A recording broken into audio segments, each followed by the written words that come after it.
নিশা প্ৰকৃতিপ্ৰেমী মঞ্চ অসমৰ ব্ৰেণ্ডেড কিট উদ্ধাৰ। যোৱা নিশা প্ৰকৃতিপ্ৰেমী মঞ্চই তৰাণী কলবাৰী গাঁৱৰ তপন বৰদলৈ গৃহৰ পৰা উদ্ধাৰ কৰে 5 ফুট দৈৰ্ঘ্যৰ এটা ব্ৰেণ্ডেড কিট। সাপ হৈ সাপকে ভক্ষণ কৰাৰ বাবে সাপৰ ৰজা হিচাপে পৰিচিত এই নিৰ্জীৱ প্ৰকৃতিৰ অত্যন্ত বিষধৰ সাপটোৱে তপন বৰদলৈ গৃহৰ চৌহদত আহাৰৰ সন্ধানত ট্ৰেক্টৰৰ পৰিত্যক্ত টায়াৰ এটাত আশ্ৰয় লৈ আছিল। স্থানীয় কোনো ব্যক্তিয়ে উক্ত সাপটোক ক্ষতিসাধন কৰাৰ আশংকাত তপন বৰদলৈয়ে মঞ্চৰ সহকাৰী সম্পাদক মুনীন্দ্ৰ আমচিক খবৰ দিয়ে।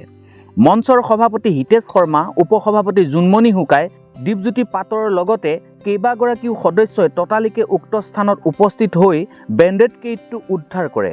পৰৱৰ্তী সময়ত মঞ্চই উক্ত সাপটোক কলং নৈৰ পাৰৰ সুৰক্ষিত স্থানত পুনৰ মুকলি কৰি দিয়ে। মঞ্চই এই সৰ্প প্ৰজাতিসমূহ মানৱ জাতি সুৰক্ষাৰ স্বাৰ্থত বধ কৰাৰ পৰা বিৰত থাকিবলৈ সমূহ অসমবাসী ৰাইজক আহ্বান জনায়।